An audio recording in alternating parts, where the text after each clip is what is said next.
Hello, I'm Sandy Arnett. On this edition of Commuter Connections, we've got an update on Express BusLink. Orioles baseball is finally back. We'll show you the best way to Oriole Park for this season's action. And in preparation for the Preakness, a visit to Pimlico. All right here.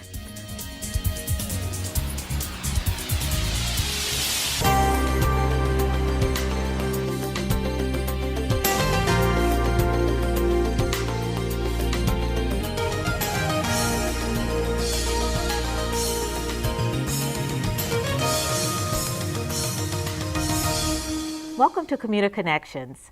As part of Baltimore Link, the proposed new transit improvement plan for the region, MTA looks to implement 3 new Express BusLink routes to greatly improve suburb-to-suburb connectivity and provide faster service.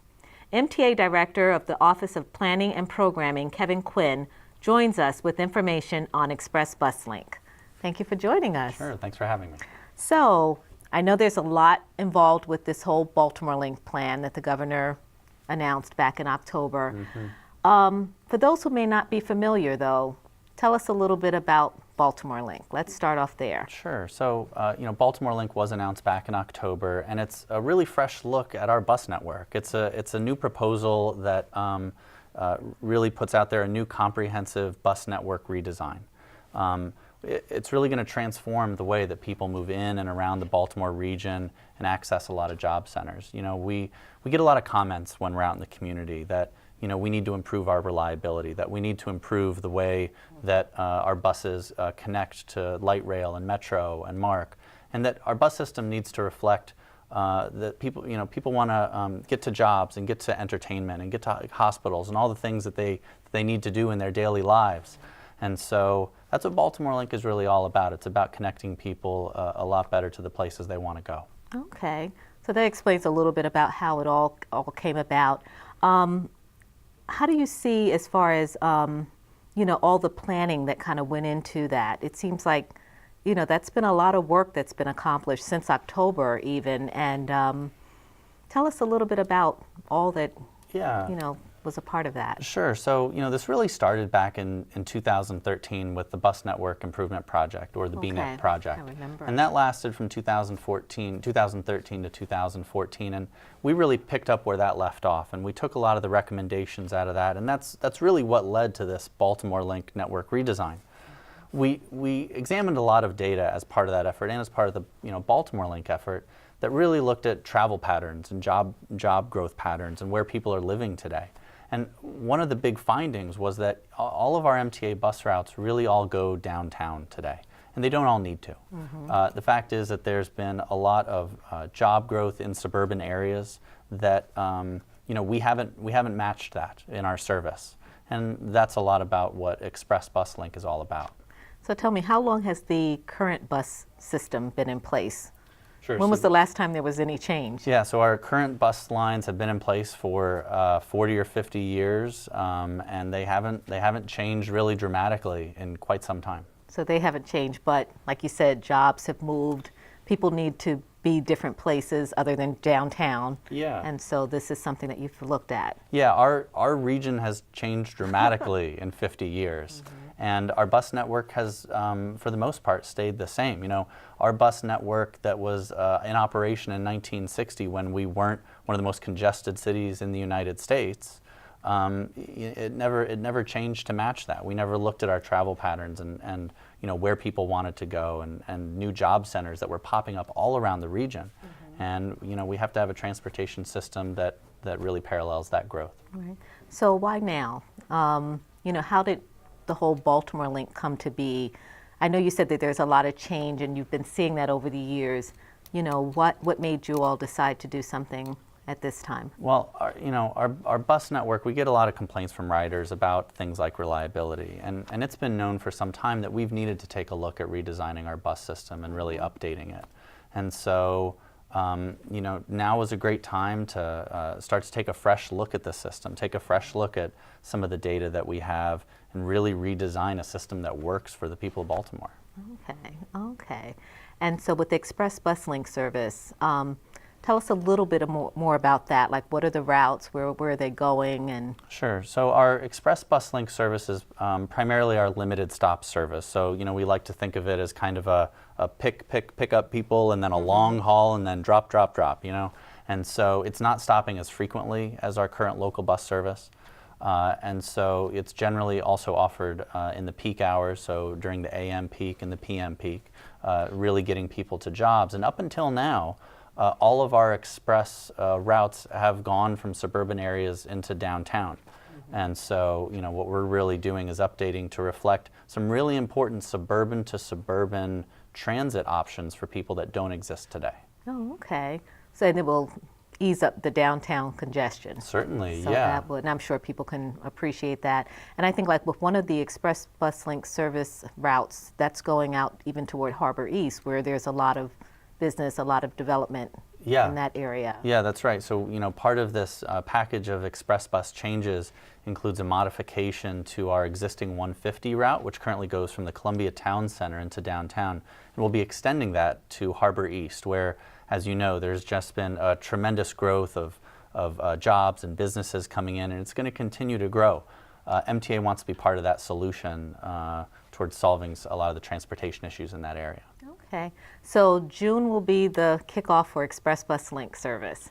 What can folks expect? Yeah, so the three big ones that we're really excited to roll out include new routes from White Marsh over to Towson, Towson to Owings Mills, and then roughly the Old Court Metro Station down to BWI. Oh, okay. And so these are suburb to suburb connections that don't exist today. Right now, let's say you want to go from White Marsh to Towson. Well, you've got to make a pretty substantial V from White Marsh to take a bus all the way into downtown just to transfer and head all the way back up to Towson. It just doesn't make sense.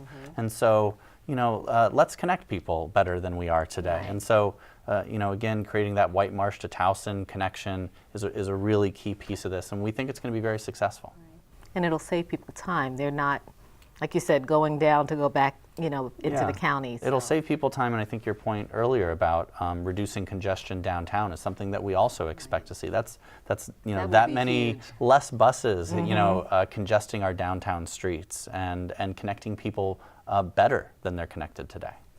No, it sounds awesome. Now, for someone who wants to get more information about Baltimore Link or Express BusLink, where can they go? Sure. So the best place right now, we have ever-changing information. We're doing a lot of public outreach, and so the best place right now is our website, mta.maryland.gov/BaltimoreLink, and folks can feel free to explore that website, or also just to click on Express BusLink to learn more. Oh, okay. Wonderful. Kevin, thanks again. Sure. It's Thanks good to for have having you me. on the show. Thank you.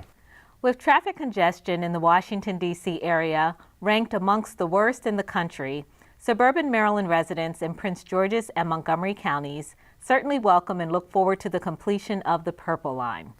MTA Administrator Paul Comfort and other key Purple Line project stakeholders recently joined Commuter Connections to speak to the benefits of the Purple Line.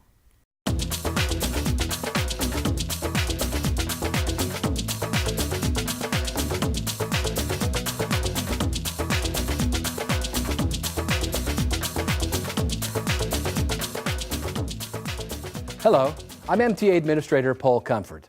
The Purple Line project in Prince George's and Montgomery County is an innovative approach to alleviating congestion in the Washington suburbs. This 16-mile light rail line will extend between Bethesda in Montgomery County to New Carrollton in Prince George's County. It'll provide a direct connection to the Metro Rail red, green, and orange lines at Bethesda, Silver Spring, College Park, and New Carrollton. The Purple Line will also connect to MTA's MARC commuter train, Amtrak, and local bus services. This type of fast, efficient, and reliable service is needed in this area, as the Washington region consistently ranks among the worst in the country for traffic congestion. Now, while public transportation in the Washington region has a lot going for it, it's been lacking in connections to important suburban centers of job growth. This line will help solve that problem by creating a reliable connection for people to access job centers and the University of Maryland. All this will be accomplished while providing a service that is conscious of protecting our environment and cognizant of minimizing quality of life issues like noise levels in local communities. The Purple Line is being built by a team with great construction know-how and superior transit expertise. I'm looking forward to the tremendous results they will deliver for the citizens of Maryland. Top 3 benefits of the Purple Line: transportation, economic development, and jobs. As everybody knows, it's not easy to get around in Washington metropolitan area, especially Prince George's and Montgomery counties. There's a lot of traffic, and there's not enough transit alternatives for people. Driving in DC is terrible. We've been ranked very high in congestion for several years. When you drive, you don't know if you're going to get to work on time, or you maybe have to build in an extra 20 minutes. The Purple Line will create this new transit alternative. It's going to go east-west. All the other lines right now go north-south, and we need to connect these north-south routes with a new east-west route, and the Purple Line is going to provide that solution. The Purple Line extends 16 miles from downtown Bethesda in Montgomery County. Then it goes through Silver Spring directly into the Silver Spring Transit Center, which is a major transit hub for both buses and rail. And then it goes along University Boulevard, where again it goes through a very transit-dependent population. The Purple Line then goes through the heart of the University of Maryland, right on Campus Drive, where students and employees and staff will be able to use the Purple Line. Purple Line then connects to New Carrollton, another major transit hub where we have the MARC Penn line, and we have the Orange Metro Rail line, and the Amtrak service all come into that area along with buses. So it makes those key connections throughout the 16 miles. I love the Purple Line because it's going to make commuting so much faster. I'll be able to get from Silver Spring to Bethesda to movies to restaurants in under 10 minutes. It's just going to connect with lots of other transit and make it so easy to get around without a car. A lot of small businesses are located along the Purple Line, and they're excited because the Purple Line will bring a lot more people, a lot more customers to their front door. Now that it's coming, what we hear from the public is get it done and do it right. When we speak to people about the Purple Line, they're generally supportive of the project, but they let us know that they want to be involved in the process, and that's why we put so much work into public outreach. Since the planning for the Purple Line began, we've sponsored and presented at over 1,000 public meetings. It's been very important to get the public involved, and it's been very crucial to the planning stages. In order to keep the project on time and on budget, the P3 agreement, the public-private partnership agreement that we are signing with the concessionaire, is a balance of cost and risk.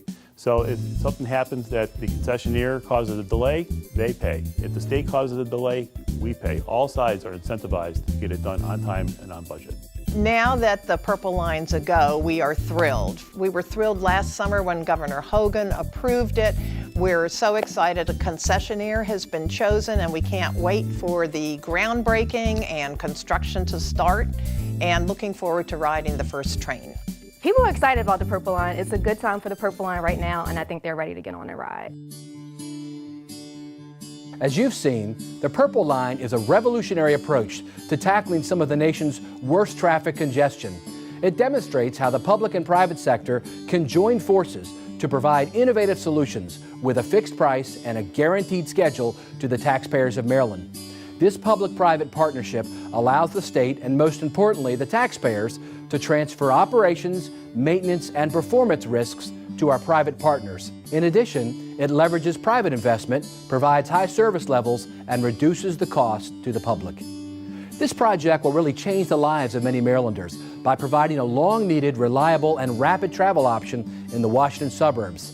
It will support community revitalization, transit-oriented development, and most importantly, it'll connect people to jobs. The Purple Line will deliver a tremendous value to Maryland taxpayers. Thank you for watching.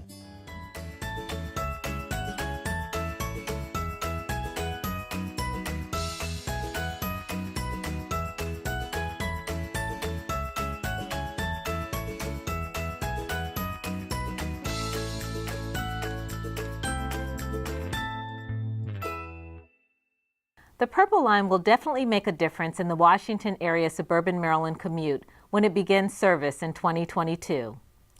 It takes a dedicated team of people to keep transit moving in Maryland each day. On this edition of Commuter Connections, we introduce you to one of them. My name's Deborah Adams. I am the administrative assistant to the Assistant Administrator of Finance here at the MTA. My responsibilities include planning, scheduling, and organizing her calendar. I enjoy my job because of the freedom that I have to perform my tasks and responsibilities. I enjoy the sincere appreciation and trust that I have not only from my manager, but from other co-workers at the MTA. I actually worked for MTA for a number of years and in various positions, and I retired and came back in the capacity that I am now. I enjoy visiting my parents in Texas, going to concerts, cheering for my Dallas Cowboys, traveling to different places. I love the Caribbean, going to the beach. I would recommend MTA as a career spot for anyone interested in making a difference in the community. Working here has provided me a wealth of knowledge to permit me to add value wherever I go. Coming up next, MTA has your best game plan for getting to Orioles baseball this season. That's just ahead.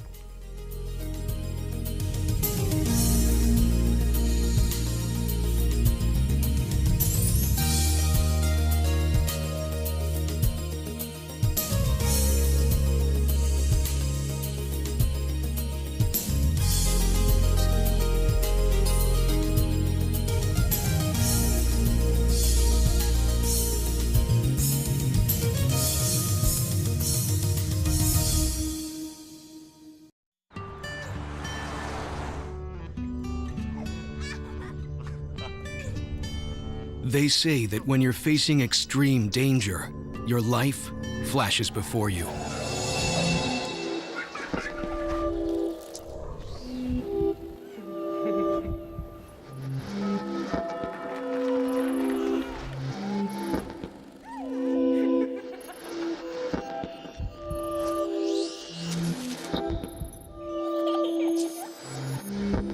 If you think that's sad, consider facing it before you even have enough life to flash before your eyes. Car crashes are a leading killer of children 1 to 13. Deaths and injuries can be prevented by using the right car seat. Visit safercar.gov/the-right-seat to know what is appropriate for each age and size. Orioles baseball is back with the promise of an exciting winning season. Lots of fans will head to Oriole Park for all the action. The question is, how are they getting there? Tom Drost, director of MTA's Operations Control Center, recently joined us with a convenient game plan for getting to Camden Yards. Hi, I'm out at Oriole Park at Camden Yard, and today with me I have Tom Drost, the director of MTA's Operations Control Center. Thank you for joining us. Hi, Sandy. Thank you. Thank you. Now we talk about Oriole Park. Loads of fans come out to watch the games. What are some of the best ways that people can get to the ball game? Well, the MTA offers a variety of ways, the most popular being light rail, of course. But with our bus service, we also offer several routes, the 3, the 7, the 11, the 19, the 27, and the 31. All those lines right there service directly Camden Yards. Okay. Now what about MARC train? Can you also take the MARC? Yes, you can take MARC as well. MARC primarily serves the southern end of the Camden line, going from the ballpark here all the way to Washington, D.C. Oh, okay, awesome. So now roughly what is the cost to take transit to the game? The cost to take MTA is it's $1.70 a ride. It's $3.40 for a round trip, or you can get an all-day pass for $4. Well, that's not bad. What about the Charm Card? Can you use that as well? Yes. Now, I know lots of people tend to come downtown. You probably have maybe, I don't know, anywhere from 30 to 60,000 people that could be here for an average game, right? What would you say might be the best advantage for taking transit? To me, definitely advantages avoid trying to find parking and congestion. And when you do that, you can go ahead and enjoy your baseball fan experience. That's a good point, because there's a lot of traffic downtown during the games. And what would you say, like, as far as the hours, what times are, can people plan on taking the trip? Sure. So we go ahead and we work with the Baltimore Orioles to understand all the different game times. Mm-hmm. And the game times that they have set up are typically 1 o'clock in the afternoon or 7 p.m., Mm-hmm. which is in our regular business hours of transit operations. If by any chance the game goes over outside of MTA hours, Mm-hmm. we'll run up to 1 hour after the game time is finished. Okay, so you're making sure that you're not leaving anyone behind. Without a doubt, yes. But by the same token, folks should start making their way over to catch whatever mode they're taking to go home so that they're not missing. Without a doubt. We're pretty strict on the 1 hour thing, and it's been working like this for several years with the Baltimore Orioles. And actually, I was going to ask you, what has been customer reaction? So definitely customer reaction is definitely positive. Not only that, towards the end of the game, the Baltimore Orioles, they make an announcement out to the crowd related to MTA transit services. Okay, so that's helpful. So this way everyone gets the message. Yes, definitely. Okay. Now, I guess it takes a lot to prepare for this. How far in advance do you do this preparing for the season and maybe even for the day of a game? Sure.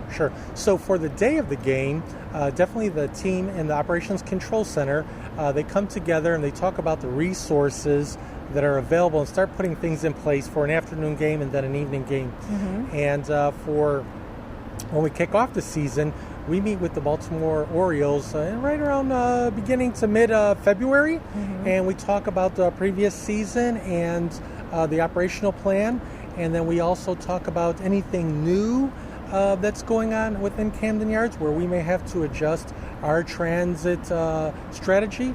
And with that, then we meet every couple weeks after that until opening day. Oh, okay. And roughly how many people would you say take transit to the game? Oh, God, I would say it's several thousand. Oh. Yes. It's a lot of folks. But Yes. that's smart, right? Because if you're in having fun, you might have a couple of beers or something. At least you have a safe way to get home. Yes, smart and safe. I Smart agree. and safe. Yes. Smart and safe. So what are some things that people can and cannot bring on transit? Well, definitely you can bring food and drinks, but as long as they're in secure and closed containers, you can carry them back and forth to your destination. Okay, but you cannot eat, drink, anything like that on the modes, correct? Okay. And normally around game time, do you also have increased security?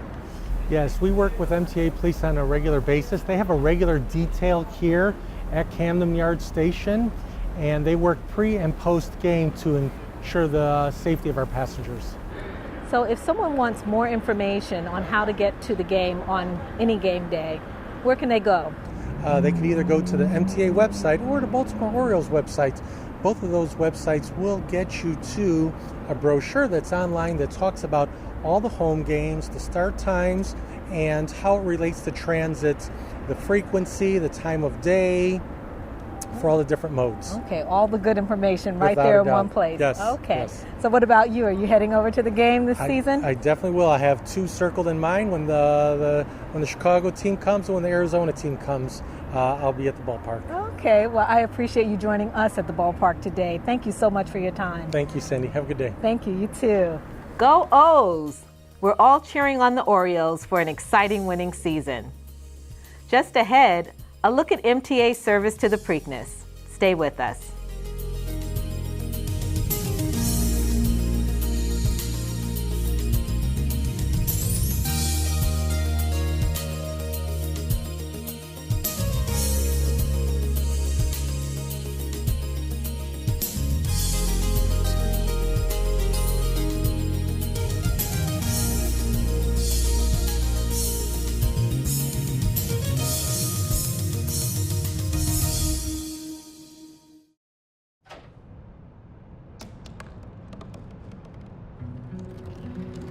They said I couldn't dream. Called me a piece of trash and swore that's all I'd ever be.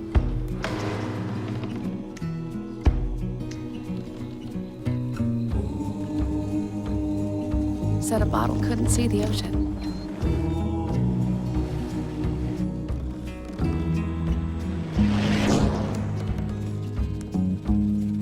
give up.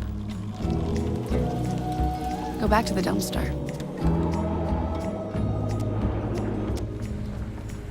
But I didn't listen. I made my way.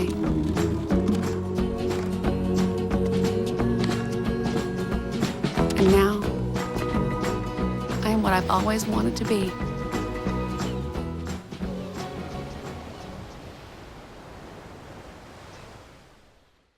Baltimore becomes center stage the third Saturday in May each year for one of the sporting world's biggest events, the Preakness.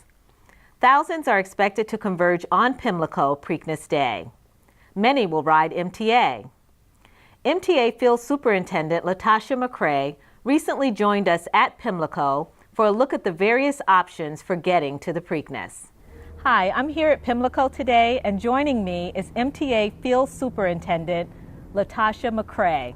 Thank you for joining us today out here at the Raceway. Thanks for having me, Sandy.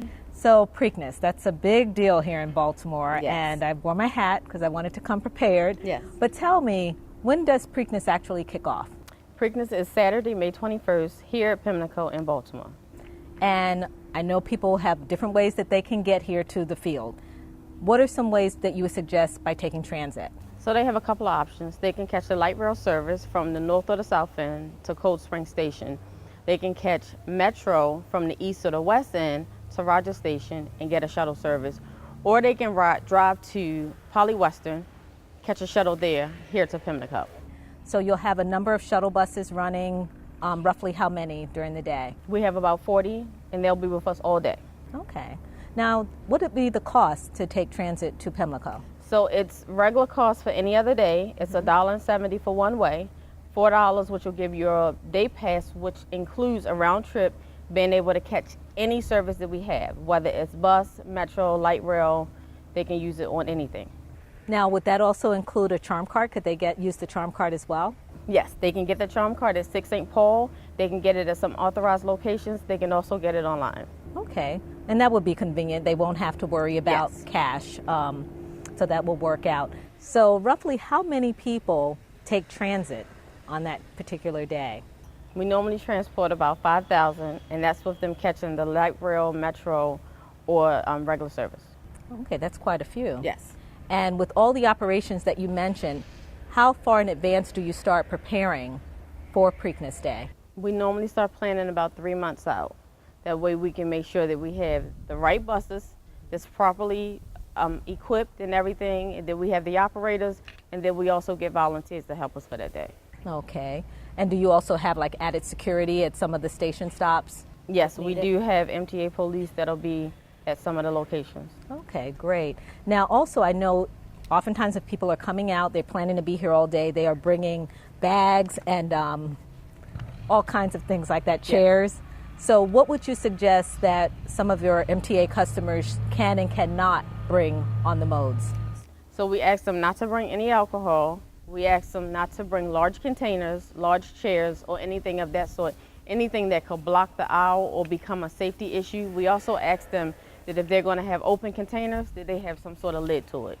And you mentioned, I know you mentioned alcohol. So when you talk about alcohol, what tips can we give people who are here at the racetrack all day? They've had lots of fun. They may have had a couple of drinks as far as their behavior on the transit when they're leaving the racetrack. We ask them to respect the operator, respect the equipment, and respect the other passengers that's on that service. Okay. So with all that you've done over the years with Preakness Day, what has been the customer reaction? Customers love it because they don't have to worry about trying to find parking around here. Okay, great. Well, thank you again for joining us. I appreciate you meeting us out here at Pimlico today. Thank you, Sandy. Preakness Day at Pimlico is always a fun time. And remember, take MTA. We've come to the end of another Commuter Connections program. Thanks for joining us. We'll see you next time. Take care.